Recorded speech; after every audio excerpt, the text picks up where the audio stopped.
A tsunami is a series of sea waves characterized by a very long wavelength and period. It is generated by the sudden change in sea level, which is caused by underwater earthquakes resulting from the movement of subducting tectonic plates. The upward jolting movement of a tectonic plate can lift the several kilometer thick layer of water above it, causing a gigantic wave to form and travel for thousands of kilometers, carrying the energy of the earthquake across the ocean until it reaches the coast. Unlike wind-generated waves, tsunamis affect the body of water in a given section of the ocean, meaning that the entire water column, which can be several kilometers thick, moves out vertically in a given part of the ocean.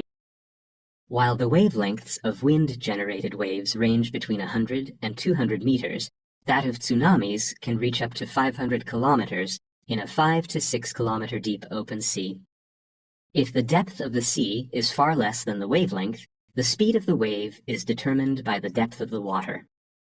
Therefore, the tsunami travels at a speed of around 800 kilometers per hour in the open sea, which is the equivalent of an airliner's speed. However, wave heights do not exceed 1 meter, so ships do not even notice them.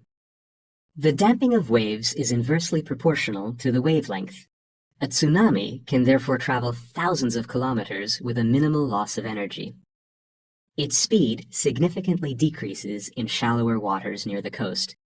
It slows down to 80 kilometers per hour in 50-meter deep water. Since its energy is constant, it piles up higher and higher. Eventually, when it hits the coast, the devastating tsunami can be tens of meters high. A number of waves can follow one another with a period of 10 to 20 minutes. Often, it is not the crest that reaches the coast first, but the trough. The sea thus recedes dramatically, which is a definite sign of a tsunami. Nevertheless, as it only occurs a few minutes before the crest arrives, it may be too late to evacuate the population. If a tsunami alert is issued right after an earthquake is detected, there is a 30 to 60-minute window for evacuation until the arrival of the tsunami, even along the nearest coasts. Moving immediately away from the coast and seeking higher ground are crucial for survival.